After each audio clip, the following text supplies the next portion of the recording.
Muito bem, gente. Então sejam muito bem-vindos, né? Somos poucos, mas somos... quem está aqui, agradeço a presença de vocês, né? A gente está fazendo, somos poucos porque a gente está fazendo a nossa aula num dia diferente das aulas, do restante das nossas aulas, né? A gente teve... eu estive afastado aí durante 20 dias por conta da licença paternidade, voltei na quarta-feira, e as nossas aulas acontecem nas segundas, e vocês devem ter percebido que nas segundas que eu fiquei afastado para as quais a gente teve aula, né? Semana passada foi a semana da jornada acadêmica, então não teve aula na segunda-feira passada, mas nas duas outras segundas-feiras que eu estive afastado, vocês não tiveram horários livres, né? Na segunda-feira, no horário correspondente dessa disciplina, vocês tiveram, na verdade, adiantamento de um pouco de matéria de termodinâmica, tá? Então, já agradeci pessoalmente ao professor Carlos, deixo aqui o agradecimento público também aos alunos, né? Porque isso ajuda bastante, né? Isso faz com que durante o período de afastamento vocês não tenham tido semanas com menos atividades e, consequentemente, agora que eu estou retornando de afastamento, vocês também não terão semanas com muito mais atividades, eu tendo que pagar essas aulas, adicionando mais e mais aulas nas semanas de vocês. Então vai ser simplesmente um esquema de troca, né? Ele adiantou as aulas dele, adiantou 2 semanas das aulas dele, 2 semanas da minha aula, né? Que seriam 4 aulas. E essas 4 aulas, então, a gente paga hoje, se tudo der certo, né? Eu estava comentando aqui com o pessoal que já tinha chegado antes, que eu espero que a gente consiga fazer uma aula bacana hoje, né? Tem várias coisas acontecendo, né? A gente está se ajustando aqui em casa nos novos ritmos, e um bebezinho de 20 e poucos dias em casa, né? Vocês podem imaginar que a vida mudou bastante, né? Então, a gente tem que organizar algumas coisas, vou ter que fazer uma pausinha no meio da nossa aula, não é um problema, a gente vai gravar 2 blocos de aula, vai até ficar melhor para subir os vídeos depois, para não ficar um bloco muito grande, mas a gente vai ter que acertar um pouquinho essas rotinas e tudo. A partir de segunda-feira a gente volta para o horário normal, né? Voltamos para as segundas-feiras no meio da tarde, ali das 3h30 em diante. Aliás, desculpa, é justamente isso que eu queria falar. Nas segundas-feiras, então, a gente tem marcado a nossa aula das 3h30 até as 5h10. Antes das 3h30 vocês não têm aula, correto? Ou eu estou falando besteira? Antes, professor, das Isso, 3h30? da 1h30 até as 3h10 vocês têm uma janela, né? Não tem aula, certo? Hoje? Hoje? Não, nas segundas-feiras. Sim, isso, sim. Tá, eu digo isso por quê? Porque geralmente a nossa aula é das 3h30 até as 5h10, só que, não sei se vocês sabem, o curso de vocês foi um dos cursos que optou por não fazer o retorno presencial de todas as aulas, né? A gente tem vários cursos no campus que estão funcionando com aulas regulares, com revezamento de alunos, claro, né? Mas estão funcionando com aulas regulares. E um desses cursos é o curso integrado, onde eu ministro aula também.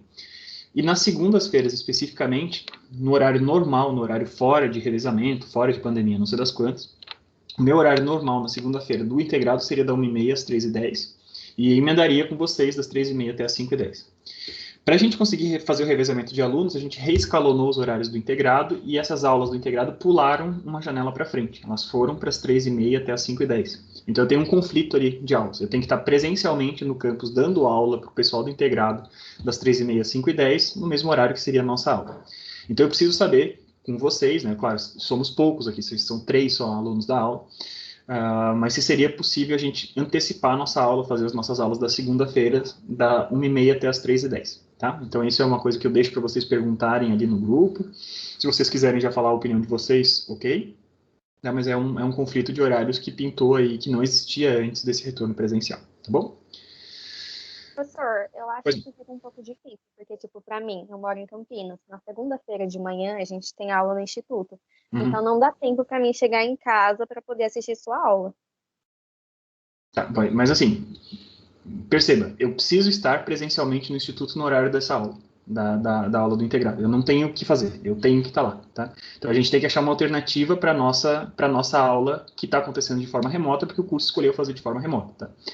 Então, assim, eu fico meio de mãos atadas. Eu não tenho muito o que fazer, né? Não tenho como dar 2 aulas ao mesmo tempo, porque é inviável. Eu posso fazer aulas gravadas, mas assim, não sei se vocês estão curtindo fazer aulas gravadas. A aula presencial aparecem sempre os mesmos. Eu imagino que vocês prefiram, vocês que sempre aparecem, vocês prefiram fazer aulas ao vivo, né? Vocês têm alguma outra sugestão de lugar onde a gente poderia colocar essa aula? Diga, Luigi. Não, eu ia comentar sobre ser depois. A gente fica até as 3h10 no instituto, segundas-feiras. Eu não sei até que horas você fica lá na segunda. Até que horas que é o horário do integrado, né? Até as 5h10. Até as 5h10? Isso. Se fosse até as 3h30, ainda daria emenda na nossa depois e segue o barco, né? Toca o barco. Mas não sei, vocês estão afim de emendar direto? Então você fica no instituto até as 3h10, tem aula depois de segurança do trabalho, acho que é alguma coisa assim. Não, segurança do trabalho é do segundo módulo, né? Vocês têm uma outra aula depois e daí teria mais uma aula das 5h10 às 7 horas? É isso que vocês querem? Aí fica meio pesado. Pois então, né? Então, é assim, gente, assim, confesso para vocês, né? Eu não fui grande fã da escolha que foi feita para o curso de engenharia para esse retorno presencial em revezamento. Não acho que foi feito da melhor maneira, porque justamente, primeiro, não é um retorno presencial na pleno direito, né? Vocês estão focando na parte prática, beleza, vocês deveriam ter tido parte prática dessas disciplinas, não tiveram, estão focando, maravilha, é o que tem que acontecer mesmo. Mas, na hora que a gente concentra isso tudo num dia, os professores que têm aula naquele dia, tipo, virem-se, né? Coloquem as aulas onde cabem aí, né? Então fica um pouco complicado para mim também, né? Essas aulas que vocês estão tendo segunda-feira, aulas práticas referentes a disciplinas que estão acontecendo agora, né? Tem algumas que saem do segundo módulo, né? Se eu não me engano, eletrônica, me corrige, analógica ou digital, não sei o que vem primeiro, mas vocês estão fazendo aulas práticas tanto de analógicas quanto digital, correto? Correto. São 3 aulas: laboratório de eletricidade, laboratório de eletrônica digital e laboratório de eletrônica analógica. Tá. Quais dessas são referentes ao nosso semestre de agora? Acredito que a última, calma aí, vou confirmar. Porque eletricidade vocês tiveram lá no primeiro semestre ou no segundo, não sei o quê, e daí analógico ou digital vocês tiveram no outro semestre, e atualmente vocês estão tendo uma dessas disciplinas, não sei se é eletrônica digital ou analógica, certo? É que a analógica tá junto com potência, e a gente tá tendo eletrônica de potência agora. Tá, então vocês estão fazendo as aulas de eletrônica analógica e eletrônica de potência são referentes a esse semestre atual, certo? Isso. Tá. Isso. Então essas aulas estavam acontecendo na semana em que dia? Antes de fazer esse esquema de concentrar tudo na segunda-feira. O laboratório de potência é na quinta-feira. Tá, então vocês estão tendo essa aula da quinta-feira ou não? O professor deixa gravado. Tudo bem, mas porque a gente pode pelo menos ocupar então esse horário deles, né? Já que eles estão ocupando o meu horário, a gente devolve na mesma moeda e ocupa o horário dele. Né? Se ocuparam o nosso slot de horário, a gente ocupa o slot de horário do outro lado, porque daí fica uma troca, né, 0-0 no esquema ali. Que horas que seria isso, então? Na quinta-feira. Então, essa aula na quinta-feira ela é 5h10. Só que o professor dessa disciplina, ele não está dando o laboratório para a gente no instituto. Ele continua dando a disciplina dele normal, assim, passando os relatórios. Uhum. Mas, a princípio, a aula dele é na quinta-feira, 5h10. Tá. É ao vivo ou não é? Não é. Tá. O problema é que eu também tenho aula ao vivo às 5h10. Com o segundo módulo. Eu dou geometria analítica para o segundo módulo também. Então, assim, gente, acho que estamos perdendo um tempo meio grande aqui por uma coisa que, pelo jeito, a gente vai demorar mais tempo para resolver. Fato é, essa nossa disciplina de agora, ela tem que existir, certo? Ela tem que estar no currículo de vocês, a gente tem que ter um espaço para dar aula, e eu escolho dar aulas ao vivo, porque eu acho que é melhor, é mais produtivo para vocês e tudo mais. Por mim, eu daria aula até presencial, né, dada a situação de vacinação e das condições que a gente teria de rodízio, mas isso não está na minha alçada. Foi decidido, o colegiado do curso decidiu não voltar com aulas teóricas presenciais. Tudo bem, respeitamos a decisão. A gente tem que achar uma posição ao longo da semana para a nossa aula de agora. Então, eu gostaria só que vocês peguem o horário de vocês aí, me mandem, pode ser no chat aqui durante a nossa própria aula, me mandem e a gente, dentro do horário de vocês, a gente vai tentar achar um slot que encaixe tanto no meu horário quanto no de vocês, mas a gente vai fazer aulas ao vivo, sim, da nossa disciplina ao longo da semana, tá bom? Ao vivo remoto, ok? Mas ao vivo, tá? Então, passem o horário de vocês para mim aí, joguem, montam, ou sei lá, tiram uma fotinha de alguma coisa, joga no chat e daí, assim que vocês mandarem, a gente começa a falar sobre isso. Pode ser? Eu sugeri já para você. A gente livre da quinta-feira, que você não estaria nem sequer ocupando aula de ninguém, né? Da 1h30 às 3h10, caso você esteja livre. Para mim tá ótimo. O horário do laboratório é das 3h30 às 5h10. Tá? E às quartas-feiras, a aula de programação, ela também é gravada. Então, Tá. muito raramente a gente tem alguma aula ao vivo com ele. Entendi. Para mim, tanto quarta, depois das 3h30, quanto quinta, antes das 3h30, funciona. Então, teria esses 2 momentos aí que aí você poderia Tá bom. escolher. Então, a gente vai fazer o seguinte. A gente vai montar, então, não sei se vocês já ouviram falar, tem um sitezinho de organização de escolhas de horário que chama Doodle, tá? Então, eu vou montar ali um Doodle com essas duas opções da gente fazer quarta-feira das 3h30 às 5h10 ou, né, na verdade, quinta-feira da 1h30 até as 3h10. E vou passar para vocês. A única questãozinha mínima, né, é uma questão super pequena mesmo. Na quinta-feira, especificamente, eu teria que começar a aula, tipo, 15 minutos mais tarde. Eu teria que começar 1h45 a aula. Tá? Então, é a única questãozinha. Por quê? Porque a aula que eu tenho logo em seguida é presencial no campus. Ontem eu estava no campus dando aula presencial pro integrado das 3h30 em diante. E eu não consigo chegar a 1h30 em ponto no campus por conta de deixar minha filha na escola. Eu deixo minha filha na escola 1h, não tem como deixar antes. Então dá 1h, e eu moro em Indaiatuba, né? Então eu deixo minha filha 1h, pego a estrada, chego em Hortolândia, 1h45 eu estou em sala de aula. Beleza, mas antes da 1h45 eu não consigo, tá bom? Então eu vou passar para vocês essas opções, vou botar num doodlezinho ali. Vocês compartilham esse link lá na sala, todo mundo preenche, a gente escolhe qual desses 2 horários fica melhor. E a gente faz assim. Daí eu darei aula a partir do campus, tá? Daí tem aquela questão, né? Vamos ver como é que é a internet do campus. Talvez a internet do campus não segure eu tendo vídeo e mais a minha tela. Talvez seja só a minha telinha ali do tablet, muda um pouquinho, mas não tanta coisa assim. Beleza? Então tá. Então ficamos desse jeito, tá? Mas, enfim, deixo registrado aqui as minhas posições, né? Não sei o que vocês pensam a respeito, não sei se vocês tiveram um grande input sobre isso, se vocês queriam ter aulas presenciais ou não. Não sei como é que foi feito esse processo. Foi bem, a definição final desse negócio estava bem quando eu estava afastado, mas enfim, só acho que a gente tem que achar uma posição para nossa aula que permita ela continuar existindo, né? Não é simplesmente, preciso da aula de laboratório, ocupa a aula do professor e outro professor ali que se vire, né? Acho isso uma deselegância até a gente tratar as aulas dos professores dessa forma. Enfim, seguindo adiante. Então, aula hoje mesmo, né, de física de oscilações e tal.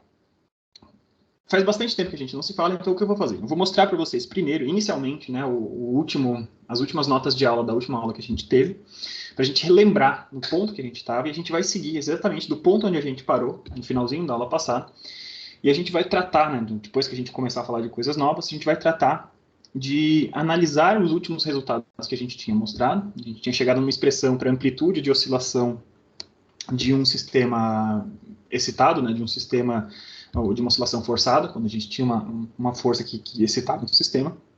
E a partir dessa expressão ali de amplitude de oscilação, a gente vai trabalhar várias coisas em cima dela.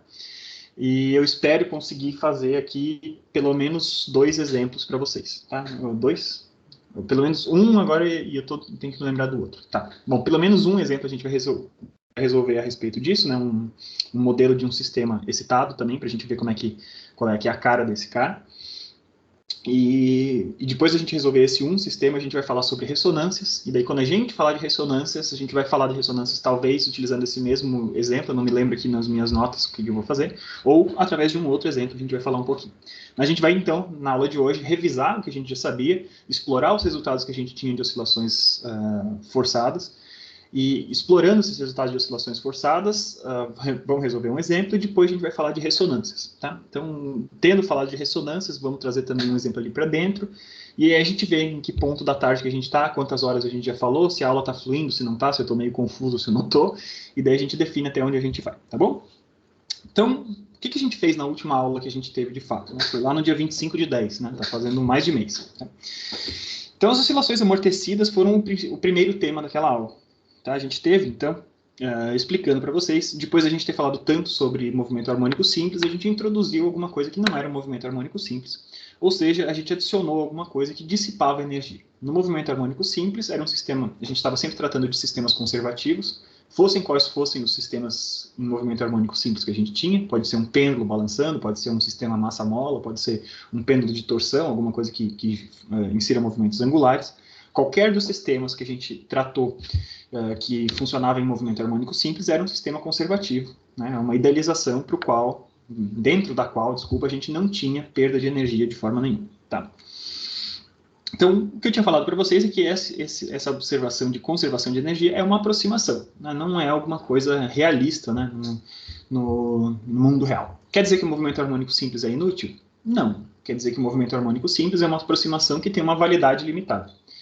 Se você vai pegar um sistema massa-mola e excitar e vai observar ele durante horas e horas e horas, você vai observar claramente que essa amplitude de oscilação ela vai reduzindo ao longo do tempo.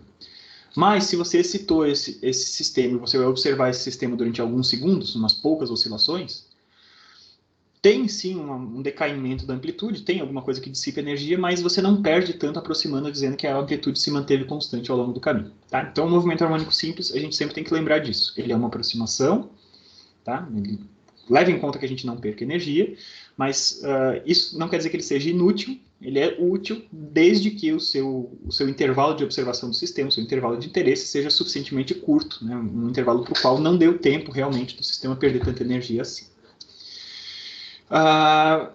Mas no mundo real, né, quando a gente observa várias coisas, tem alguns sistemas que não faz mesmo sentido a gente pensar em movimento harmônico simples nem para poucas oscilações. E alguns exemplos eu trouxe ali para vocês. Né? Uma suspensão de automóvel, por exemplo, a gente tem uma combinação de a massa do automóvel está ligada numa mola, né, e essa mola está ligada na roda que faz o contato com o solo. Então é basicamente um sistema massa-mola, né, tem uma mola e a massa do carro ali em cima. Se você passaria por algum buraco, alguma excitação, esse cara tenderia a ficar oscilando bastante, né, por mais que houvesse dissipação mesmo assim. Só que você gostaria que ele não oscilasse tanto mesmo, né, que você gostaria que ele oscilasse bem pouquinho. Então você passa por um buraco, você sente que vai passar por um buraco, mas esse negócio dissipa bem rapidamente e você volta para a posição de equilíbrio. Tá? Então, o que é responsável por fazer esse retorno? Né? É o amortecedor, né, que está o desenho ali para vocês. E o amortecedor está baseado na presença de um fluido viscoso. Tem um óleo dentro do amortecedor, e esse óleo, muitas vezes, ele é forçado a passar por passagens pequenas. Né? Pode ser furinhos numa placa, pode ser uma parte, um espacinho entre duas chapas que é bem estreito. Tá? E você forçar um fluido que é viscoso, um fluido que tem grande viscosidade a passar por pequenos orifícios, né? Isso faz com que você dissipe energia. Né? Então, você está dissipando bastante energia ao fazer esse cara passar por esses orifícios. Tá? E dissipar energia, né, essa dissipação viscosa que a gente está falando, isso pode ser entendido como se fosse simplesmente uma força de arrasto. Tá? Então, drag em inglês, tá? E por isso que vai ser sempre D. Né? Muitos índices que a gente vai utilizar vão utilizar esse D, que é de arrasto em inglês. Então, sempre que você tem um deslocamento de um objeto dentro de um fluido viscoso, a gente tem uma força que se opõe ao movimento. Então, pega uma bolinha, né, ou sua mão dentro de uma piscina. Você está forçando a sua mão a se deslocar com alta velocidade para um lado, você vai sentir que você tem uma resistência bastante grande, uma força que resiste a esse movimento. E essa força vai ser tanto maior quanto maior for a sua velocidade. Tá? Então, ela é proporcional à velocidade. Você tem várias formas diferentes de fazer. A gente tem fenômenos viscosos de diferentes formas. A gente viu isso lá em mecânica clássica, que a gente podia explorar essa dependência da velocidade de diferentes formas.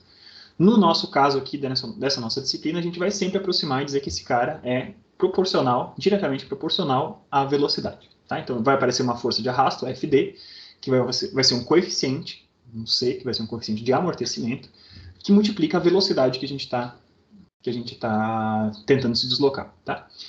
E isso insere, então, uma dissipação de energia. Essa força sempre se opõe ao movimento, é uma força de atrito, basicamente, uma força de dissipação mesmo, de atrito com o ar, por exemplo. Né? A resistência do ar seria também uma força de arrasto. Então, basicamente, o que a gente tinha visto, né, na aula passada era como se a gente imaginasse que o nosso sistema massa-mola padrão que a gente tinha, se a gente botasse um balãozinho ali em cima dele, uma birutinha, né? Então ele estaria se deslocando, mas na medida que ele se desloca, o ar que está entrando ali dentro, ele enche esse balãozinho e ele gera uma força de resistência. E na hora que a gente faz, então, o diagrama de corpo livre, né, as forças que agem sobre esse nosso sistema, a gente observa que a gente segue tendo forças que a gente tinha antes, como a força normal e a força peso, que se anulam na vertical. Né? A gente tem, se a gente está à direita ali da posição de equilíbrio da mola, a gente tem uma força de mola que tenta voltar, uma força restauradora, que tenta fazer esse corpo voltar para a posição de equilíbrio, que está ali o Kx. Mas agora, se eu estou com uma velocidade apontando para a esquerda, por exemplo, se essa velocidade é negativa, né, no meu sistema, aparece uma força que se opõe ao movimento. Essa força está ali, C vezes V, apontando para a direita, nesse nosso caso, se o bloco está se deslocando para a esquerda, a força se aponta para a direita, se o bloco está se deslocando para a direita, essa força aponta para a esquerda. Tendo esse diagrama de movimento, diagrama de corpo livre, desculpa, a gente pode escrever uma equação de movimento, né? Então, o que é a equação de movimento? A força resultante que age sobre um corpo vai ser igual a massa vezes a aceleração que esse corpo exibe. E a força resultante, né, a gente, claramente, para esse nosso problema, a gente só está interessado na direção de x. Tá? A gente pode escrever força resultante na direção de y, mas vai ser algo trivial, porque o corpo não tem deslocamento na direção de y. Então, tudo que eu estou escrevendo aqui está só na direção de x. Força resultante nos mostra o seguinte, a gente vai ter menos k vezes x, certo? Esse menos vem de novo da força restauradora. Quando o x é positivo, a força restauradora traz ele na direção negativa. Quando o x é negativo, a força restauradora leva ele para a direção positiva. Esse sinal negativo dá conta dos dois casos. E depois eu tenho menos c vezes v, esse coeficiente de arrasto, vezes a velocidade que a gente tem. E o sinal de menos dá conta da mesma coisa, né? Quando essa velocidade é positiva, a força está apontando na direção negativa. Quando essa velocidade está apontando na direção negativa, essa força tem que ser positiva. Então o sinalzinho de menos ali dá conta desses dois caras. Então eu tenho menos kx, menos cv. E isso aqui vai ser massa vezes aceleração, né? Como padrão, né? Lei de Newton. Tranquilo. Substituindo então as velocidades e acelerações pela notação de pontinhos, né, que a gente já viu lá na mecânica clássica. Então a gente tem uma equação que nos diz que menos kx menos c vezes x ponto vai ser igual a massa vezes x dois pontos. Tá? E a gente divide todo mundo pela massa agora e joga todo mundo para o mesmo lado, para a gente chegar no formato padrão, né, que a gente tem adotado aqui nas nossas discussões de oscilações, que nos diz que x dois pontos mais c dividido por m vezes x ponto mais k dividido por m vezes x, isso aqui vai ter que ser igual a zero. Então, nesse caso, quando a gente introduz alguma dissipação que está relacionada à velocidade, a gente tem isso. Tá? Tem esse novo termo que a gente não tinha antes, que é o c dividido por m vezes x ponto. Para economizar um pouco de caneta, né, nas próximas coisas, a gente chama essas frações c dividido por m e k dividido por m por nomes específicos. Tá? Então, o k dividido por m a gente já sabia o que era, a gente chamou esse cara de ômega zero ao quadrado. Ômega zero é a frequência natural desse sistema de oscilação. Se ele não tivesse amortecimento, né, se fosse um sistema que tivesse um movimento harmônico simples, ele oscilaria com essa frequência de ômega zero. Então, ômega zero ao quadrado é k sobre m. E a gente chama aqui, então, de gama maiúsculo, né? Isso seria uma letra gama maiúsculo. Gama maiúsculo é c dividido por m. E com isso, a nossa equação ficou x dois pontos mais gama x ponto mais ômega zero ao quadrado vezes x igual a zero. Tá? Como a gente tinha visto anteriormente, né, faz sentido a gente pensar e faz sentido a gente supor, quando a gente tem uma equação diferencial como essa, faz sentido a gente supor que existam soluções complexas para esse camaradinho aí, tá? E a gente, então, introduzindo funções complexas nesse cara, utilizando a notação de Euler, né, faltaria um izinho ali em cima.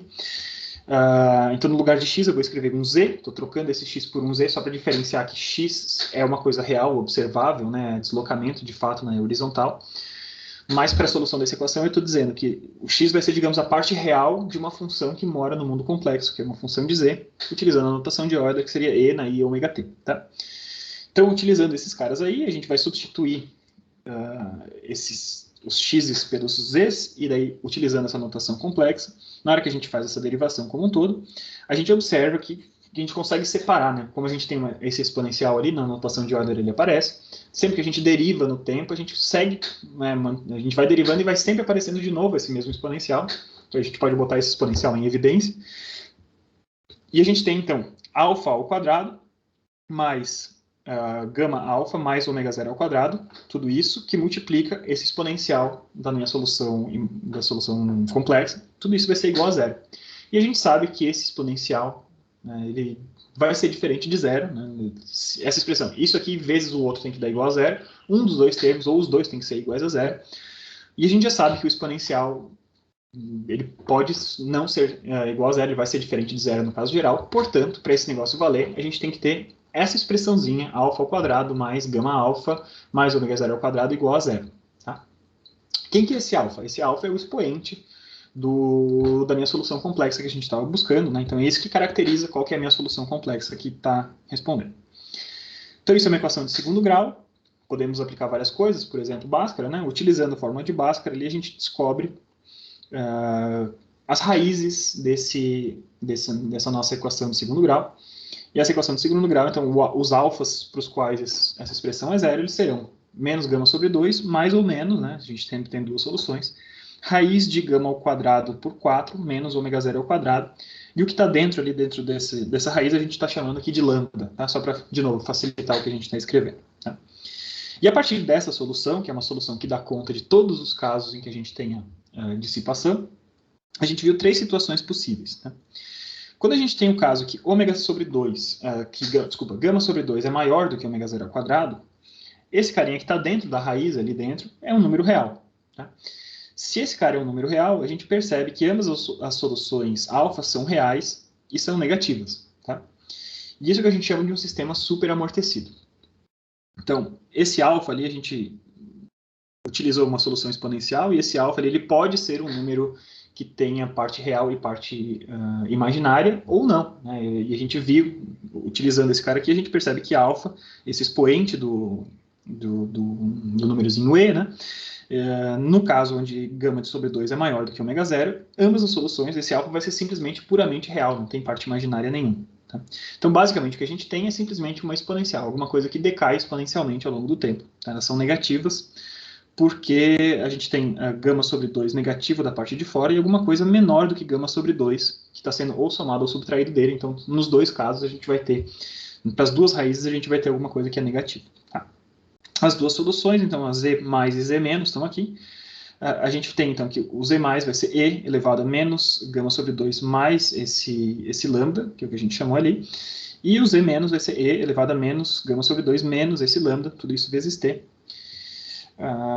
E para esse cara, lembre-se que a gente está tratando de soluções de sistemas de equações diferenciais, né? Se uma é uma solução da equação diferencial e a outra também é uma solução de uma equação diferencial, por linearidade, qualquer combinação de z mais e de z menos segue sendo uma solução desses caras.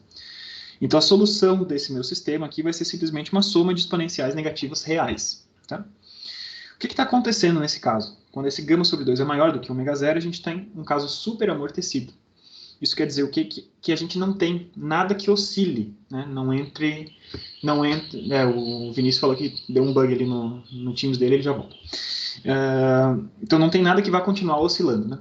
Quando a gente tem um exponencial elevado a alguma coisa que envolva o número i, né, a raiz de menos 1, a gente sabe que pela notação de Euler, esse cara aqui seria alguma coisa que oscilaria, né? Ele faz aparecer senos e cossenos ali dentro, tá? Quando esse expoente não envolve o número i, é simplesmente um exponencial que decai ao longo do tempo. Tá? Então, nesse caso, quando gama sobre 2 é maior do que ômega zero, o amortecimento é maior do que seria possível para a gente manter oscilações. Então, se eu simplesmente peguei um sistema como esse, tirei da posição de equilíbrio, botei numa outra posição e soltei esse sistema, o que vai acontecer é que, basicamente, a mola vai fazer ele voltar em direção à posição de equilíbrio, sem passar desse ponto. Né? Se eu soltei ele parado, ele vai voltar, seguindo essa linhazinha verde que está mostrando aqui para vocês. Não tem nada que tem cara de oscilação. Se eu começo, né, se eu pego na primeira posição e excito, né, coloco esse cara em movimento com uma determinada velocidade, pode ser que eu passe da posição de equilíbrio. Né? Então, passei da posição de equilíbrio, mas eu retorno de novo assintoticamente ao longo do caminho.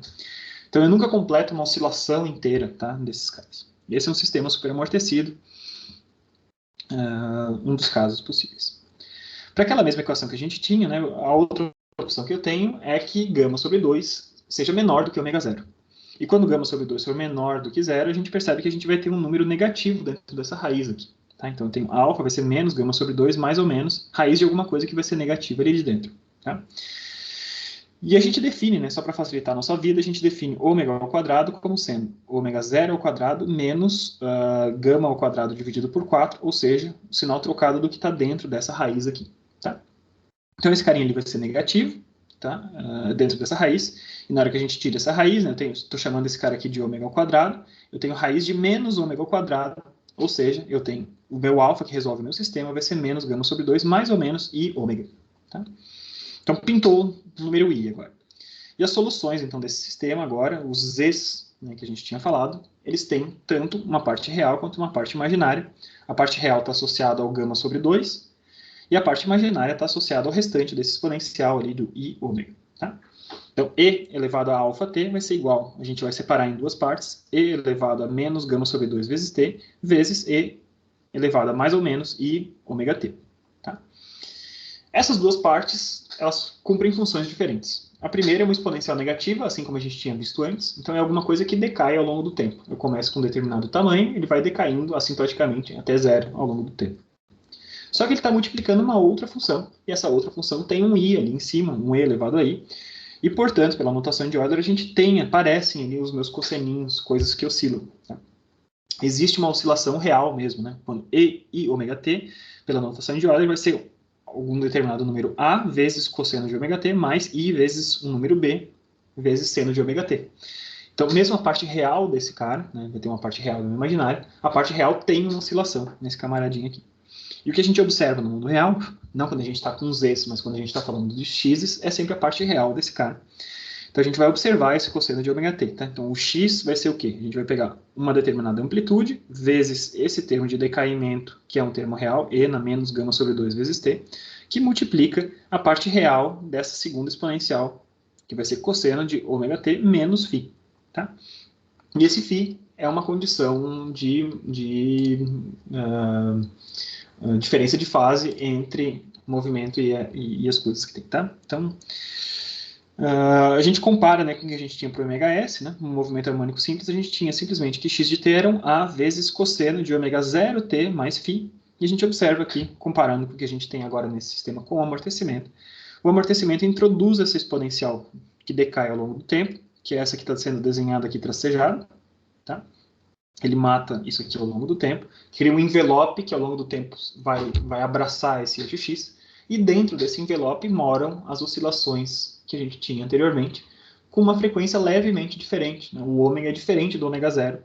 A gente tem aqui, então, que ômega ao quadrado vai ser ômega zero ao quadrado menos gama ao quadrado dividido por 4. Tá? Então, esse ômegazinho vai ser a frequência angular amortecida, ela vai ter que ser levemente inferior ao ômega zero que a gente tinha do sistema livre, sem amortecimento. Mas o que a gente observa é que ele vai ser constante com o tempo, né?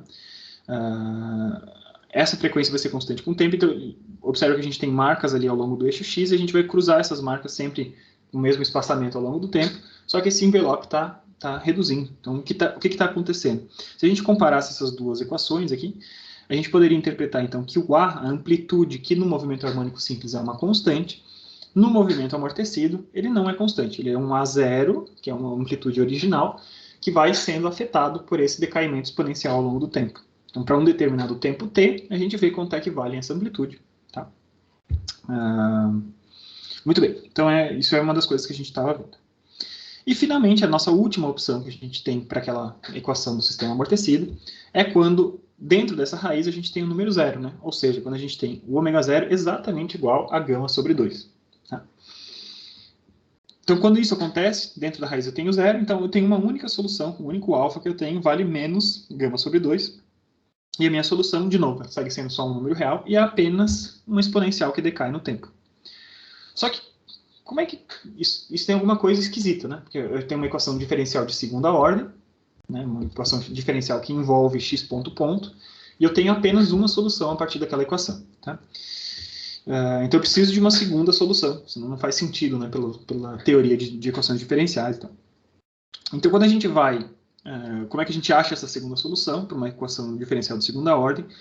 A gente pega um sistema subamortecido, um sistema como o outro lá, que a gente tem tanto o exponencial quanto a oscilação, e a gente pega no limite, né, pega a partir daquela solução e vai no limite levando o que acontece quando o gama sobre 2 se aproxima de ômega zero, né, ele vai chegando naquele caso. Então, fazendo isso lá em cima, a gente não explorou detalhes disso, mas a gente percebe que também z é igual a t, né, o tempo t vezes uma exponencial que decai sobre o tempo, também é alguma coisa que resolve essa equação. Tá? Então, as soluções, no caso geral, elas incluem esse formato. É um determinado coeficiente c que multiplica simplesmente um decaimento exponencial no tempo, mais um coeficiente d que multiplica o tempo em si, vezes esse mesmo decaimento exponencial no tempo. Tá? Então, todas as soluções desse sistema têm esse formato.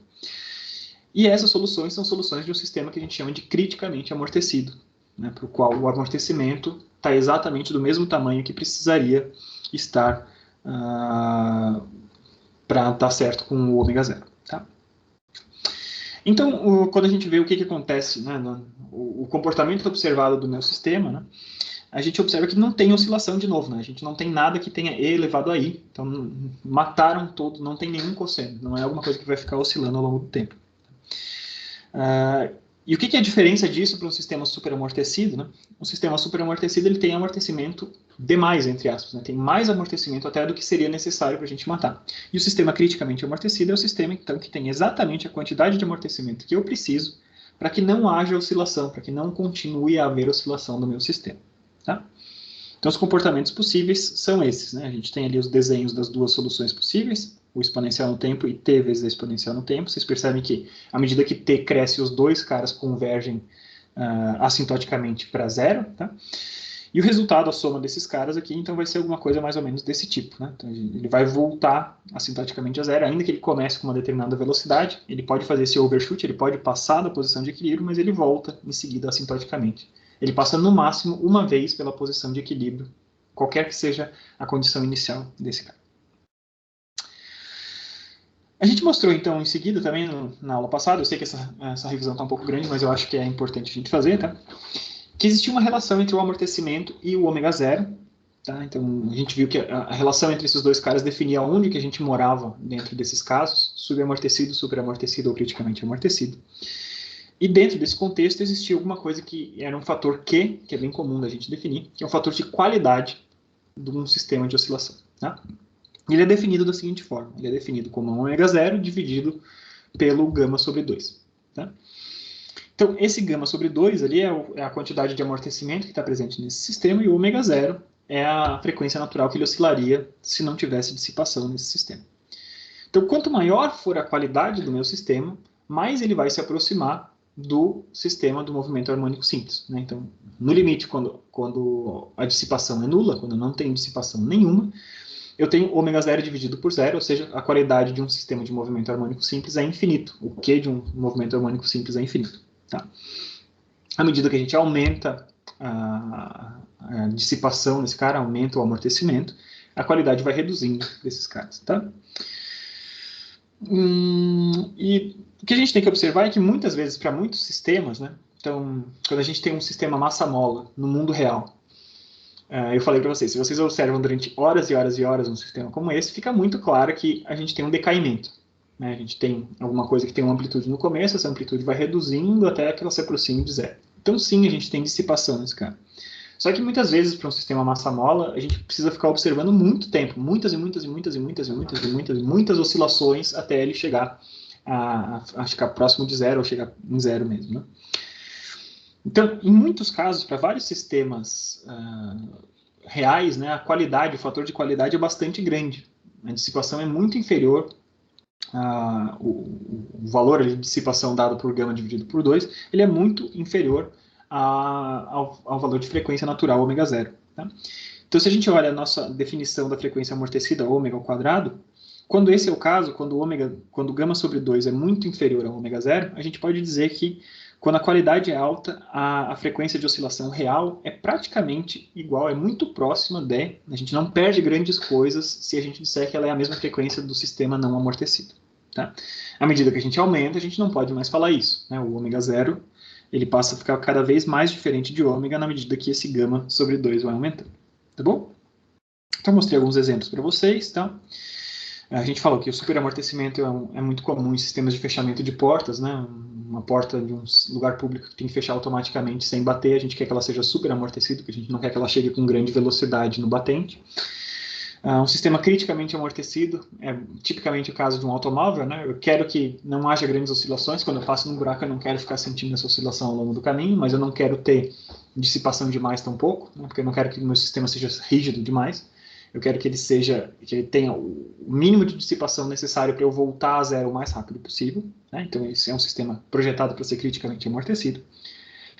E a gente tem sistemas subamortecidos que aparecem em diversos contextos, né? Que é basicamente a mensagem que eu tinha deixado para vocês. É qualquer sistema oscilatório real, se ele é observado por tempo que chega, a gente vai chegar à conclusão de que ele é um sistema subamortecido. Porque sempre vai ter, nem que seja a resistência do ar sobre um bloquinho, vai ter alguma coisa que vai reduzir a amplitude nesses caras. Tá?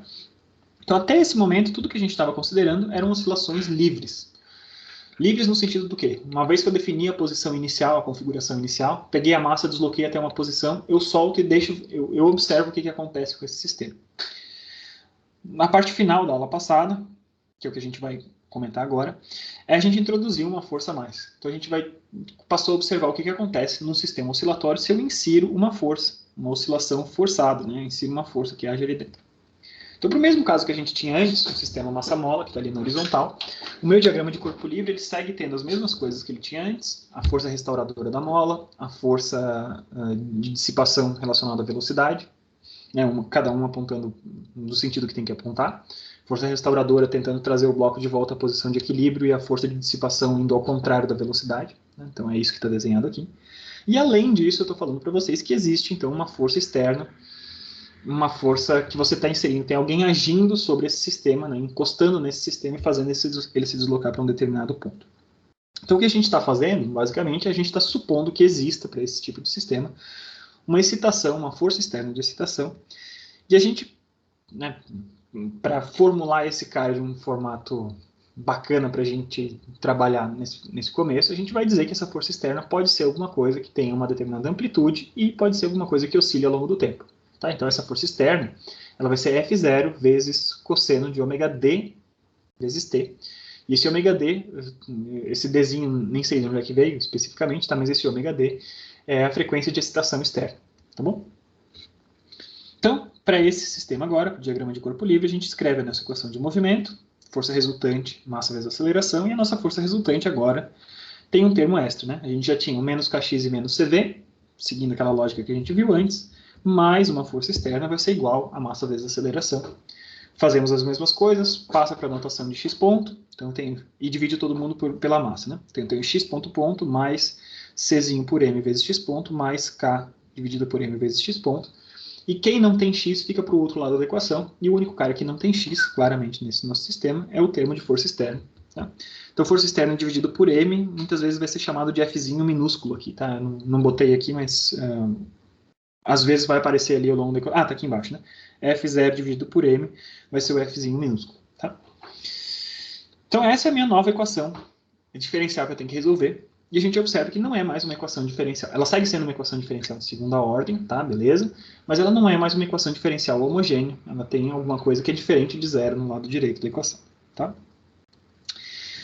Então, para a gente falar sobre esse problema, a gente tem que observar algumas coisas, né? Primeiro, não tem nada que obrigue esse ômega D, a frequência de excitação, a ter qualquer relação com as frequências naturais do sistema e a frequência amortecida do meu sistema. Então, a frequência natural do sistema está definida pela quantidade de massa e a rigidez da mola que está presente, beleza? Isso é alguma coisa que está próprio do meu sistema. A frequência amortecida está relacionada com essas coisas, mas também com a quantidade de amortecimento que está sendo inserido, beleza? Também é alguma coisa pertinente ao sistema. E nada me obriga que a força que eu esteja aplicando sobre esse sistema para excitar esse sistema tenha qualquer coisa, qualquer relação com qualquer uma dessas duas partes. Então, eu não sou obrigado a ter nada que se relacione diretamente com o ômega zero ou nem com o ômega. Então, o ômega D é alguma coisa que é separado, diferente desses caras. Tá? Então, vamos ver o que a gente faz. A gente vai seguir os mesmos passos. Né? Para essa equação diferencial, a gente vai supor que existam soluções complexas. Tá? Então, a gente vai sair de x e vai para z. Troquei os x's pelos z's ali embaixo. Tá? E no lugar dessa força externa, eu vou expressar essa força externa também utilizando uma notação complexa. Tá? Então, se essa é uma força externa que oscila ao longo do tempo, que tem cosseno de ômega dt, isso é simplesmente a parte real de uma função que pode ser expressa da seguinte forma. Eu tenho um F0 vezes E na menos I ômega dt. A parte real desse cara vai ser simplesmente F0 ômega dt. Tá? Então, eu estou botando esse cara aqui, inseri essa notação ali no sistema. E agora a gente dá um passo importante, né? Um passo importante na resolução desse problema. A gente não prova aqui, se vocês tiverem interesse, a gente pode tirar um momento adicional para provar por que isso é verdade, tá? Mas a gente faz uma suposição nesse ponto, dizendo assim, eu suponho que, ao longo do tempo, né, se passar tempo que chega, eu excitando esse sistema, se eu for insistente que chega excitando esse sistema, a frequência que vai dominar a oscilação desse sistema no longo prazo vai ser a minha frequência de excitação. Tá? Então, o meu sistema gostaria de oscilar com ômega zero se não tivesse dissipação, ou com ômega se ele tivesse uma oscilação livre. mas eu estou excitando esse sistema com ômega D. E eu sou tão insistente que eu vou, ao longo do tempo, depois de muito trabalho, eu vou conseguir fazer esse sistema oscilar, né, no longo prazo, assintoticamente, quando o tempo vai infinito. A gente vai chegar em ômega, a frequência de oscilação do sistema vai ser essa minha frequência de excitação. Tá? Isso é uma suposição que a gente está fazendo agora. Ela é uma suposição razoável, mas eu estou apresentando para vocês como uma suposição. Vamos supor que, no longo prazo, a gente vai conseguir fazer esse sistema se comportar dessa forma. Tá bom?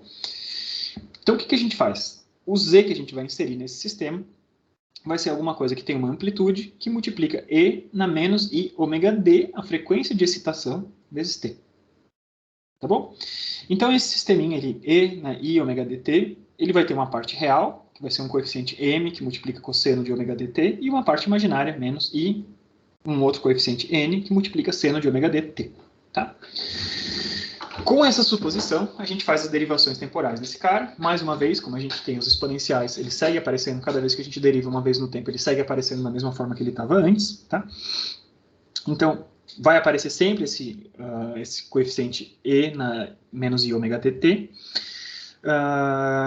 E à medida que a gente vai derivando, esses carinhas ali, as partes do expoente, vão descendo. Né? Derivei uma vez, desce o menos I ômega dt. E derivei outra vez, esse cara vira menos ômega d ao quadrado. Então, tá? Então, fazendo essa conta como um todo, a gente chega, então, numa expressão. O que é legal, né? Do lado esquerdo da equação eu utilizo essas derivadas temporais, segue aparecendo, então, esse menos E na menos I ômega dt. E no lado direito da equação, a gente tem alguma coisa que tem esse mesmo coeficiente, né? esse mesmo termo E na menos I ômega dt.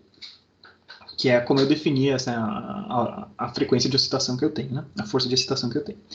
Então, o que aconteceu para a gente agora? A gente vai ter, então, uma expressão que tem alguma coisa entre parênteses, que me diz que é menos ômega d ao quadrado, menos I gama ômega d, mais ômega zero ao quadrado, que multiplica A. Isso aqui vai ser igual ao F0 na hora que eu cortar esses exponenciais. Então, a gente tem agora uma expressão para a amplitude do meu movimento. A amplitude do movimento que eu tenho é alguma coisa que depende dos coeficientes e das características das coisas que estão sendo adicionadas a esse sistema. Tá? Então, essa amplitude aqui, vocês estão vendo que tem relação. A parte de cima tem relação com a força. Tá? Então, quanto maior a força que eu estou inserindo, né?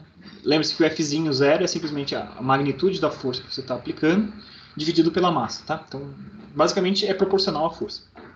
Então, quanto mais força você botar, maior vai ser a amplitude, o que é natural de eu pensar. Né? Então, tem um sistema, quanto maior for a quantidade de força que eu estou inserindo nesse cara para excitar o sistema, maior é a amplitude. Show de bola, tá na parte de cima, está coerente.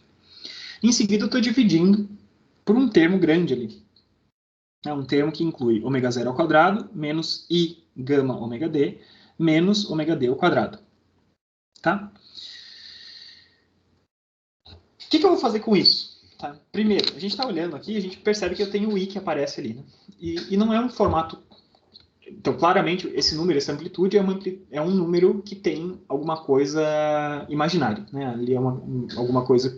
Tem parte real e tem parte imaginária que eu tenho o I ali.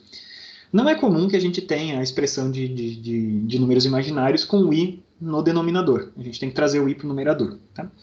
Então, para fazer isso, a gente faz o quê? Então, a gente pega, isso é uma estratégia comum, você pega o denominador da equação e multiplica a parte de cima e de baixo por esse mesmo cara. Então, eu multipliquei F0 pela parte de baixo da equação, e multipliquei a parte de baixo por ela mesma. E com isso, o que acontece?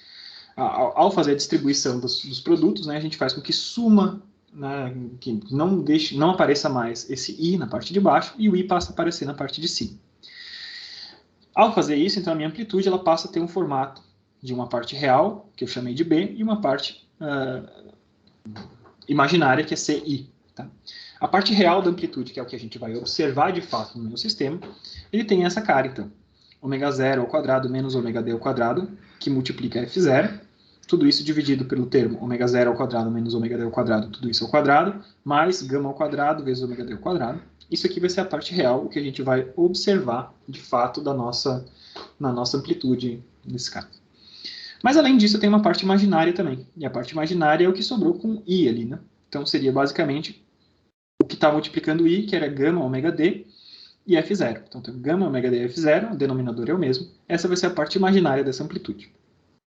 O que eu observo, né? O que é a oscilação que é observável no meu sistema que está sendo excitado por essa força externa. Vai ser simplesmente a parte real desse Z. Tá? Então, se a gente pegar a parte real desse Z, vamos voltar ali para ver qual que era a cara do Z. Lembre-se que Z era a amplitude vezes E na menos I ômega dt. Então, o que é a parte real de Z? Vai ser a parte real dessa amplitude que multiplica a parte real desse exponencial. Tá? E além disso, a gente pode ter também a parte imaginária da amplitude que multiplica a parte imaginária do exponencial. Porque daí eu tenho o izinho que veio do A, multiplicando o izinho que veio do exponencial. Esses dois izinhos juntos, eles viram izinho com izinho vira menos 1. E com esse menos 1, então, sobrou uma parte que está em C. Então, o que a gente observa é simplesmente x de t é um fator b, esse mesmo fator b que a gente tinha ali, que multiplica cosseno de ômega dt, mais esse fatorzinho c, que multiplica seno de ômega dt. Tá? Então, era nesse ponto que a gente tinha parado na aula passada. Até aqui que a gente tinha chegado falando das oscilações forçadas. Deu para acompanhar? Foi bom a gente fazer essa revisão para ficar tudo mais fresco na cabeça? Tem alguma pergunta nesse momento? Não se acanhe.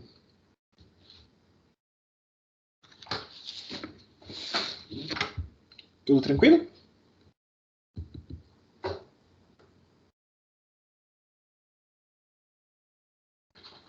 Dou-lhe uma, dou-lhe duas, dou-lhe três. Bom, então, o que a gente está observando aqui? Né? A gente está observando que o que a gente vê, de fato, no meu sistema amortecido, excitado por uma força externa, é a parte real da solução imaginária que a gente tinha proposto. Tá? E a parte real inclui apenas, né? Isso é uma consequência da minha hipótese que a gente tinha feito antes, mas é possível a gente provar que isso é coerente. Tá? Ela inclui apenas as frequências de excitação. Então, vocês observam que, ao longo do tempo, né, alguma coisa que a gente vai ter um coeficiente que multiplica um cosseno de ômega dt e alguma coisa que multiplica um seno de ômega dt. Ou seja, ao longo do tempo, no final das contas, né, as oscilações que a gente observa estão sempre dominadas por essa frequência de oscilação de ômega d. Tá? Muito bem. Então, agora deixa eu só voltar aqui para as notas de aula e a gente vai voltar e vai falar sobre coisas interessantes desse cara. Uma coisa importante da gente imaginar é como que a gente poderia fazer para fazer uma oscilação como essa. Né? Então, definitivamente não parece óbvio como que a gente pode inserir uma força desse formato, né, no mundo real. Como é que eu faço uma força sendo inserida no mundo real sobre um sistema como esse? O que é a grande dificuldade, né?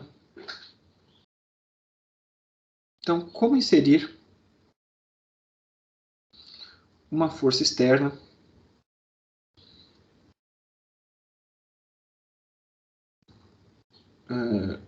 desse formato?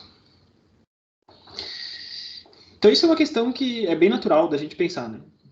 Pode parecer que a gente está falando, pô, mas isso aqui é uma abstração, né? Uma coisa no mundo real é difícil. Né? Como é que eu Leito, querendo operar um sistema e quero inserir alguma coisa que seja sinusoidal, né? Alguma coisa que tenha amplitudes que variam, ou magnitudes que variem de acordo com o seno e tal.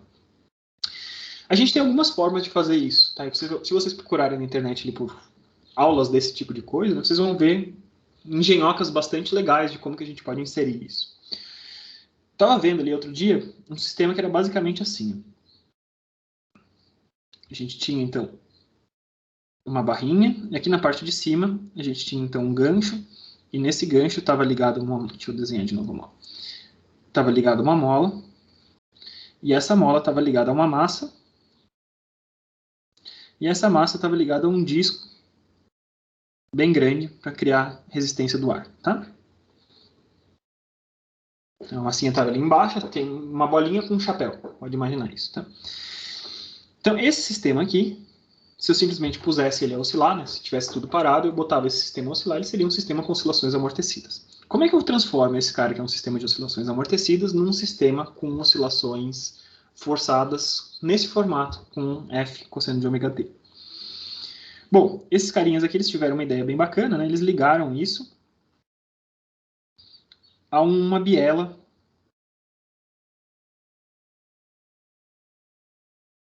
E essa biela estava ligada a alguma coisa com motor rotativo. Tá? Então o motorzinho fazia esse cara aqui de baixo girar.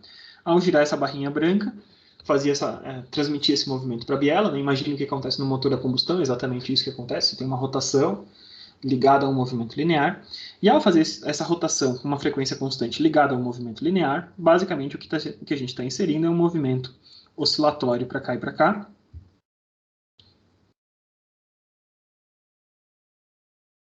São oscilações com frequência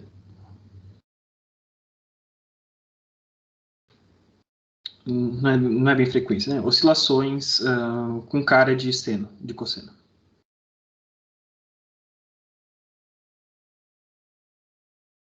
Cosseno de alguma coisa, tá?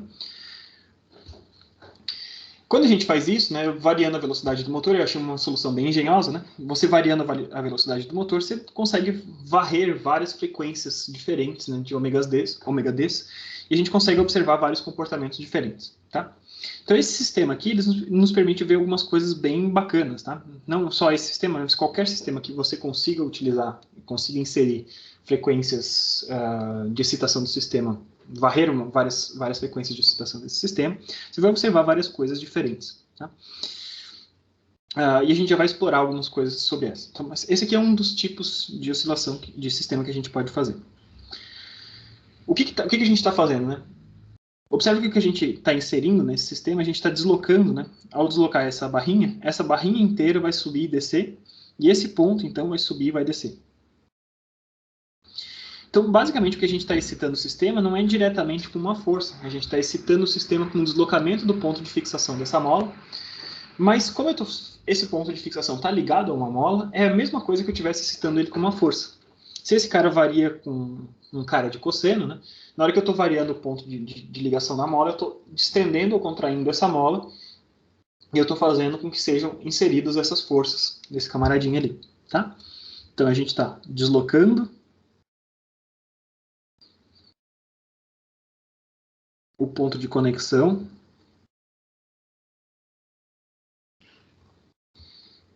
e por conta da mola a gente está inserindo forças. Fica claro o que está acontecendo? Se não ficar claro, abra o microfone aí e pergunta que eu tento explicar de uma forma diferente, tá? Então isso é uma das formas da gente fazer utilizando um sistema massa-mola. Consigo fazer a mesma coisa para um sistema de pêndulo? Consigo, tá? E isso é um outro exemplo que é bem comum da gente ter, de vocês encontrarem na internet, por exemplo, tá? No YouTube. Então, um sistema de pêndulo simples. Temos aqui esse pêndulo simples, né? Ele está se deslocando, tem uma massinha, tem um comprimento, tá? O que nos interessa é simplesmente o comprimento, lembre-se do pêndulo simples, né? Tanto faz qual é a massa que a gente tem. Um pêndulo real, como eu falei, qualquer sistema real é um sistema que tem amortecimento envolvido. Então, por melhor que seja o pêndulo, ao longo do tempo, se a gente observar o tempo que chega, ele vai morrendo, né? Lembre-se daquele nosso exemplo que a gente viu lá desde o começo da disciplina, falando de relógios de cuco, por exemplo, né? Então, um relógio que a gente dá corda e põe um pêndulo para oscilar, tá? Então, um sistema como esse, ele tem amortecimento por conta da resistência do ar. Eu posso aumentar esse amortecimento botando um chapéuzinho, né? Botando um paraquedinhas aqui, tá? Ficou feio esse meu paraquedas, mas acho que deu para entender o que eu estou querendo fazer aqui, né? Botando um paraquedinhas para inserir mais dissipação nesse meu sistema, mas não seria necessária a própria dissipação da força do ar ao redor dessa bolinha, já é o suficiente para inserir dissipação nesse sistema. Tá. Então esse sistema seria um sistema de oscilações amortecidas se eu não tivesse uma excitação nesse cara. Como é que eu consigo fazer uma excitação desse sistema que tem a cara de F0 vezes cosseno de ômega dt? Então, a ideia é meio similar à ideia do lado ali, tá? A gente tinha deslocamento, estava deslocando o ponto de conexão desse cara, né, no sistema massa-mola, e a mola fazia com que a gente inserisse forças nesse sistema. Tá? Para um sistema como esse, de pêndulo, né, eu posso fazer uma coisa muito similar, fazendo o quê? Deslocando esse ponto ali de cima. Então, imagine que eu tenho o pêndulo está na minha mão. Deixa eu pegar aqui, deixa eu ver se eu tenho uma cordinha de alguma coisa. Não sei se vocês estão vendo a minha imagem ou não, mas enfim. Imagine que eu tenho uma cordinha aqui. Tá? Tem uma massinha ali na ponta. e eu deixo esse cara oscilar para um lado e para o outro. Tá? Esse cara aqui seria um pêndulo. Se eu quiser excitar esse sistema, basta eu ficar deslocando aquele pontinho ali de cima, e esse sisteminha ele vai ser excitado ao longo do caminho. Tá? Então, deslocar esse ponto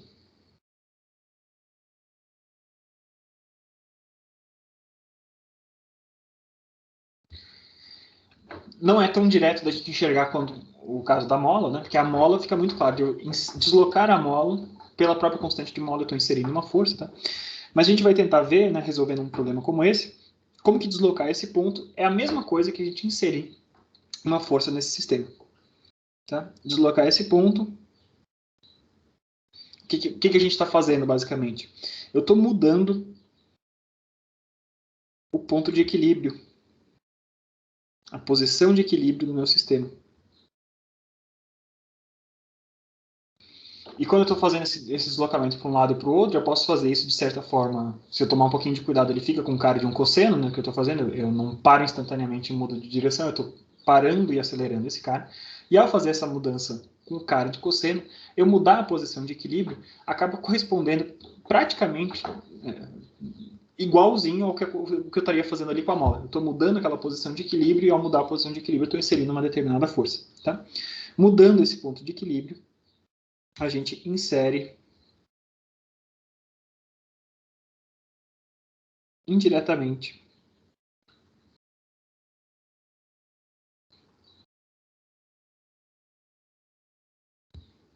uma força no sistema. Tá, e esse probleminha que a gente vai resolver daqui a pouquinho, depois que a gente discutir mais algumas coisas a respeito das nossas oscilações forçadas. Tá? Então, esse exemplinho aqui eu vou escolher responder daqui a pouco. Tá? Então, não sei se isso era uma pergunta para vocês, mas para mim, as primeiras vezes que eu estava estudando isso, né, pô, mas como é que a gente consegue inserir uma força como essa? Né? Não é sacanagem a gente simplesmente dizer a força é alguma coisa que tem cara de E na menos I ômega dt só para a gente ter uma equação que a gente consiga resolver? Tem um quesinho disso, né? A gente dizer que a força externa tem essa cara para a gente conseguir fazer tudo aparecer da mesma forma como a gente já estava acostumado a fazer. Mas não é uma coisa tão absurda assim. A gente tem opções, né, tanto mostrando para o sistema massa-mola quanto para o sistema de pêndulo simples aqui, a gente tem opções relativamente diretas de como a gente insere essa força com essa carga. Tá? Então isso é uma observação só que eu gostaria de ter feito na aula passada, mas tinha faltado tempo. Vamos pensar um pouquinho agora sobre essas frequências.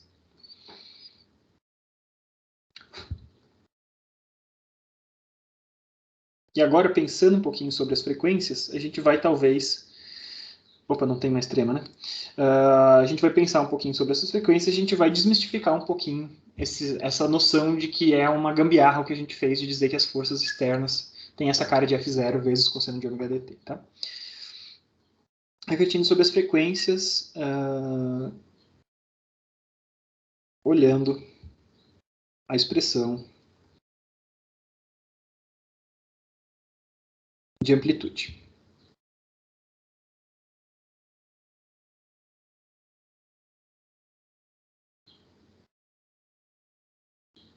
Então, a gente vai voltar na nossa expressão da amplitude, que a gente tinha ali anteriormente. Deixa eu só recuperar ela aqui. Basicamente, o que a gente tinha era o seguinte. Eu tinha minha amplitude. E eu tinha dois termos, né?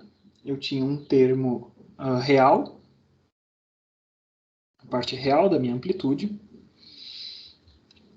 que valia ômega 0 ao quadrado menos ômega d ao quadrado, que multiplicava o Fzinho 0, que era a amplitude da força dividido pela massa. Tudo isso dividido por ômega 0 ao quadrado menos ômega d ao quadrado, tudo isso ao quadrado, mais gama ao quadrado, ômega d ao quadrado. E depois a gente tinha a nossa parte imaginária de A, que é simplesmente gama ômega d, F0, e o denominador é o mesmo. Então tem ômega 0 ao quadrado, menos ômega d ao quadrado, tudo isso ao quadrado, mais gama ao quadrado, ômega d ao quadrado. Então a gente vai observar alguns casos diferentes. Tá? Vamos pensar primeiro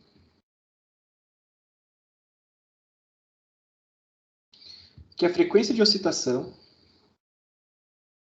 é muito próxima de zero. Ela existe, tá? Ele tem uma frequência de oscilação, a gente tem alguma coisa que varia ao longo do tempo, mas é tão pouquinho que, imaginando naquele pêndulozinho que a gente estava fazendo, é como se eu estivesse deslocando esse pêndulo bem devagarzinho para um lado e bem devagarzinho para o outro. Bem devagarzinho para um lado e bem devagarzinho para o outro. Tá bom?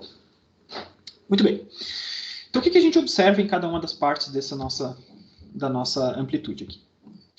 Se esse ômegazinho D está muito próximo de zero, quanto é que vale a minha amplitude?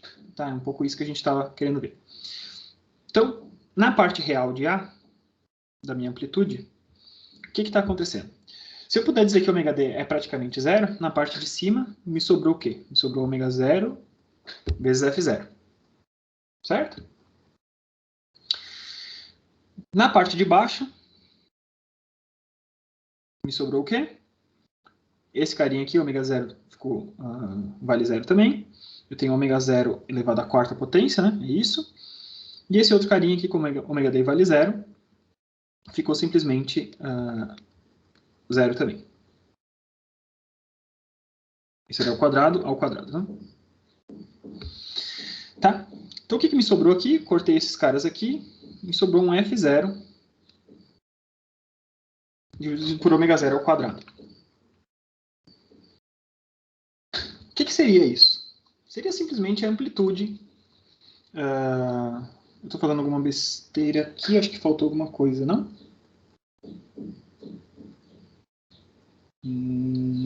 Tá certo ou não tá? Acho que tá, né? E da parte imaginária, calma aí. Parte imaginária de A. Esse carinha aqui, ele vai tender a zero, né? A parte de cima tende a zero e a parte de baixo não tende a zero. Então esse cara aqui vai ser aproximadamente zero. Ele vai tender a zero e esse cara aqui vai ser aproximadamente isso aqui. Então essa amplitude que eu estou observando é simplesmente alguma coisa que não depende de ômega D. Tá? A amplitude de movimento desse cara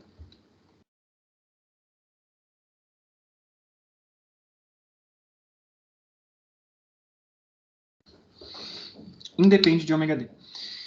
Então, o que acontece quando eu tenho uma frequência de oscilação, o ômega D que é tão baixinho, né, que eu posso dizer que ele está tendendo a zero? É como se eu não estivesse excitando o meu sistema com uma frequência.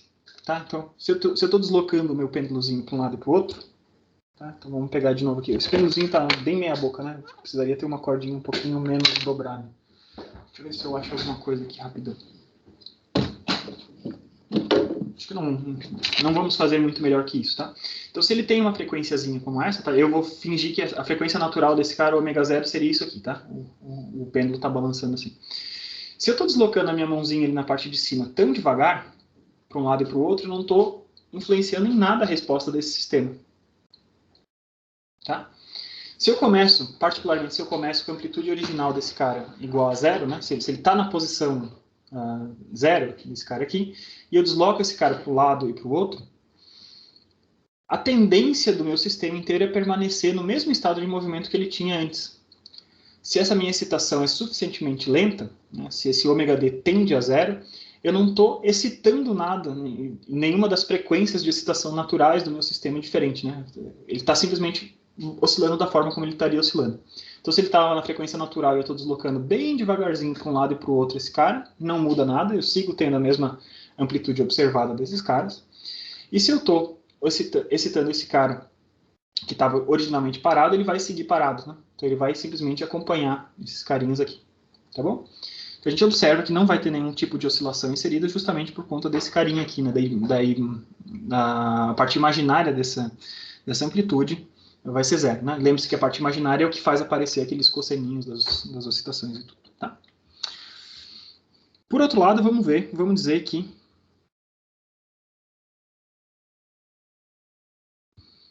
o ômega D é muito maior que o ômega zero. Tá? Então, se esse cara é muito maior do que o ômega zero, esses termos que estão aqui entre parênteses, né, eles são dominados pelo ômega D. Então, o ômega zero ali, em última instância, é quase como se eu dissesse que o ômega zero é praticamente zero perto do valor de ômega D. Tá? Então, o que vai sobrar aqui em cima e embaixo? A gente vai ter, então, ômega d ao quadrado na parte de cima. Na parte de baixo eu vou ter ômega d ao quadrado e ômega d ao quadrado. Posso botar esse ômega d ao quadrado em evidência. Vai me sobrar, então, que a parte real desse cara vai ser F0 dividido por ômega d ao quadrado mais gama ao quadrado. Né? Acho que eu não fiz nenhuma besteira nesse cara aqui.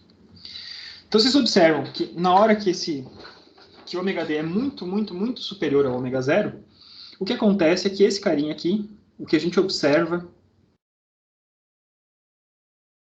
nesse camarada aqui, esse cara aqui vai ser independente de ômega 0 no final das contas. Tá? Não vai ter nada que influa no ômega 0.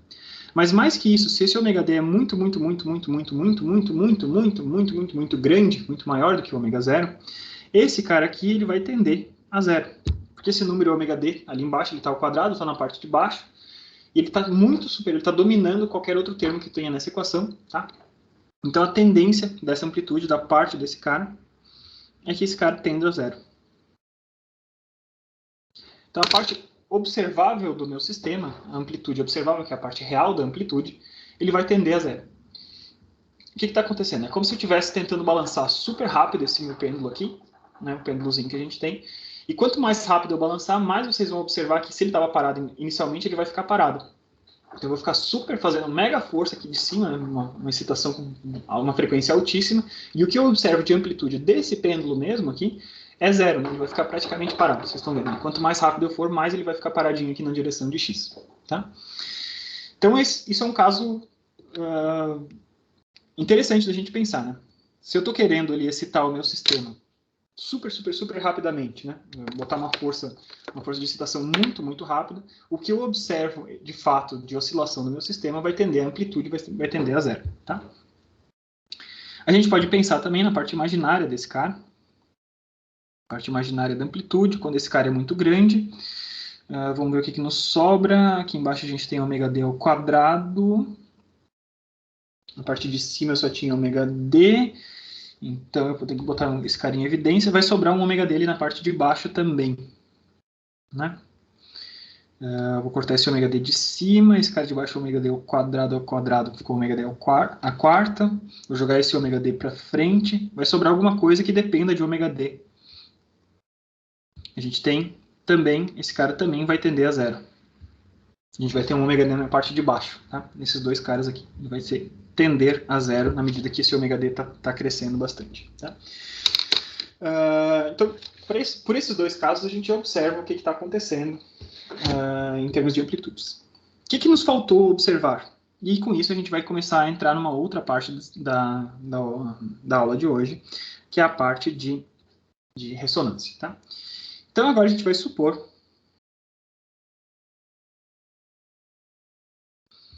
que o ômega d é exatamente igual ao ômega 0. Tá? Então, a gente fez de novo 3 casos, né? Como a gente tinha feito lá no sistema amortecido. Primeiro, a gente supôs que o ômega d seja praticamente 0. Depois, a gente supôs que o ômega d seja muito maior do que o ômega 0. E agora eu estou supondo que ômega d vai ser igual a ômega 0. Quando eu tenho esses dois caras iguais, a gente vai ter que olhar para esse cara, o que acontece, né? Olha ali para a parte real desse cara. Se os dois caras são iguais, o que está entre parênteses aqui virou 0, o que está em parênteses ele virou 0, e a gente tem uma amplitude ali que está dependendo desse ômega 0 ali embaixo. Tá? Então tem gama ao quadrado, ômega 0, na parte de baixo que aparece. Na parte imaginária eu tenho ômega 0, esse cara aqui virou 0, ômega 0 na parte de baixo também, um dos gamas corta com os outros. E a parte imaginária vai ficar, então, também F0 dividido por gama ômega 0 na parte de baixo. Então, eu tenho exatamente a mesma parte imaginária e a parte real desses dois caras. Tá? Parte real de A. Se o ômega 0 é igual a ômega d, me sobrou, então, F0 dividido por gama ao quadrado ômega 0 ao quadrado, né?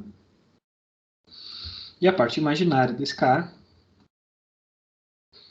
na hora que eu olho aqui para cima, o parte de parênteses sumiu, vou cortar um gama e um ômega D com um outro cara que está ali na parte de baixo, então eles não são exatamente iguais, mas eles estão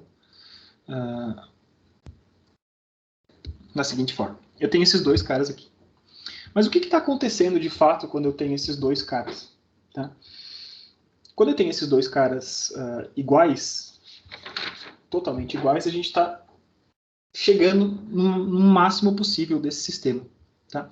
Essa seria a amplitude máxima que eu conseguiria chegar nesse sistema. Tá? A gente vai ver isso aqui logo em seguida. Amplitude observada no sistema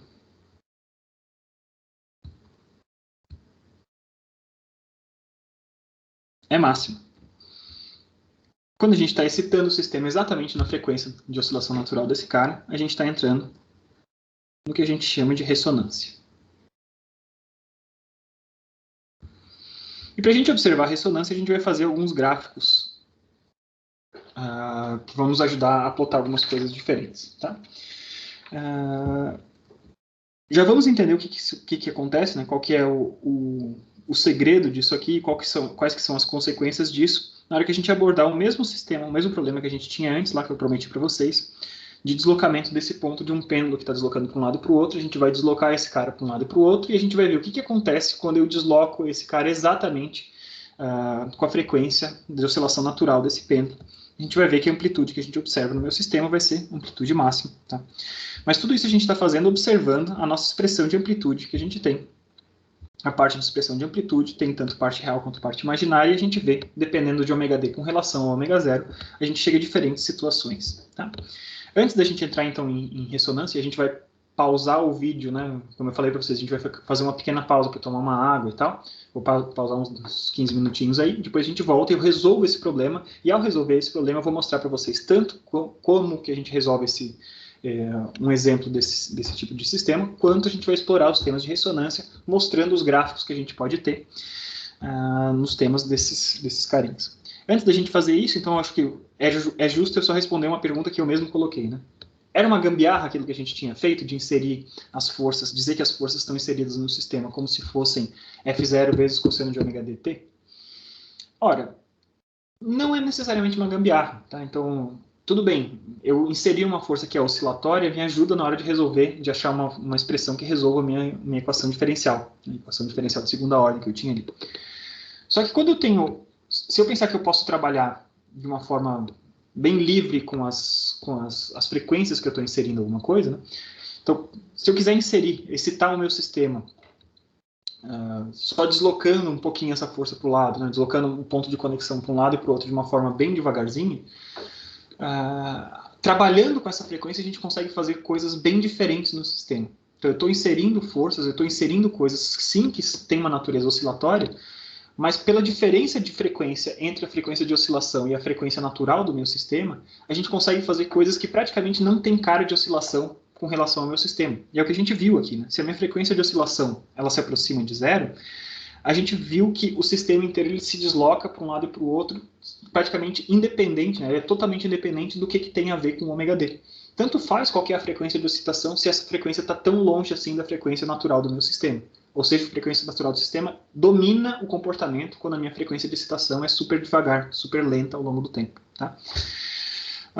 Que mais? A gente viu também que se a gente tenta excitar o sistema com uma frequência muito superior à frequência natural desse sistema, basicamente nada acontece.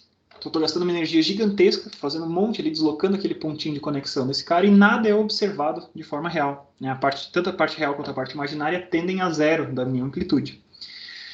Isso quer dizer o quê? Isso quer dizer que eu excitar um sistema de forma oscilatória, mas longe dessa frequência natural, também não vai influenciar no comportamento de oscilações do meu sistema. E a gente percebe, então, né, através desses dois casos, né, se eu estou inserindo uma força que tem uma frequência muito baixa ou uma força que tem uma frequência muito alta, a gente percebe que nesses dois extremos, o comportamento do meu sistema ele não é tão afetado assim, ou ele é afetado de formas diferentes, pelas minhas escolhas que eu fiz. Se a minha frequência é muito próxima de zero, eu tenho um caso. Se a minha frequência é muito, muito elevada, eu tenho outro caso. Mas nenhum desses dois casos eu estou trabalhando e afetando de forma significativa, por conta da presença dessa força, não estou afetando de forma significativa o comportamento do meu sistema. Eu afeto o comportamento do meu sistema na medida em que ômega D é muito próximo de ômega zero, quando eu estou próximo da ressonância. Então, próximo dessa frequência natural de oscilação do meu sistema, se eu estou trabalhando com forças que estão ali, da mesma ordem de magnitude desses dois caras, aí sim eu tenho grandes influências dessas oscilações forçadas sobre o comportamento de oscilação do meu sistema. Ficou claro para vocês esse conceito, essa exploração do que a gente estava fazendo? Então, não é uma gambiarra, né, a gente dizer que eu insiro forças que têm a natureza de cossenos e tal, porque a frequência que eu insiro nesse cosseno permite eu fazer coisas que influenciam ou não dentro do comportamento do meu sistema. Tá? Então, se esse ômega D for super baixinho, eu posso dizer ali, eu estou inserindo esse cara, mas a frequência de oscilação é uma oscilação a cada 3.000 anos. Tudo bem, então eu escrevi alguma coisa que depende, a cada 3.000 anos, eu demoraria 3.000 anos para completar uma oscilação inteira, mas para todas as causas e efeitos, o que eu tenho é um sistema oscilatório sendo deslocado para o lado, ou com uma força sendo inserida constante nesse cara, né, para o sistema, para tudo que diz respeito à oscilação do sistema, para os períodos que interessam para a oscilação desse sistema, o que eu estou fazendo é simplesmente deslocar o pontinho para o lado desse cara e deu para a bola, tá? Então, a gente vai pausar o vídeo agora, né, e a gente volta às 4 horas, tá? São 3h46, vamos voltar ali pelas 4 horas, para a gente resolver esse sistema do pêndulo sendo deslocado para um lado e para o outro, e com esse pêndulo sendo deslocado para um lado e para o outro, a gente vai ver, né, a cara da resolução de um sistema com oscilações forçadas, e para esse sistema, a gente vai ver o que acontece perto da frequência de oscilação natural. E a gente vai voltar a falar sobre vários temas, qualidade de oscilação, e a gente vai inserir vários gráficos que permitem a gente refletir, tá? Então eu vou pausar a nossa gravação, essa primeira parte da aula, então foi uma revisão, a gente tentou achar um horário para nossa aula, não conseguimos, fizemos uma revisão de onde a gente estava, e a gente explorou, né, a partir de onde a gente tinha chegado na aula passada, as coisas das oscilações forçadas, a gente explorou mais a fundo o que estava escondido ali dentro, né, dentro dessas expressões de amplitude, parte real e parte imaginária da amplitude, e a gente viu o que se representava, como é que a gente conseguiria fazer e inserir forças num sistema forçado como esse, tá? Então, vou parar a gravação aqui, eu vou fechar o vídeo também, que eu vou fazer um lanche, e daí a gente volta às 4h03, para a gente manter o nosso combinado de 15 minutos de intervalo, tá bom? Até daqui a pouquinho, gente, valeu!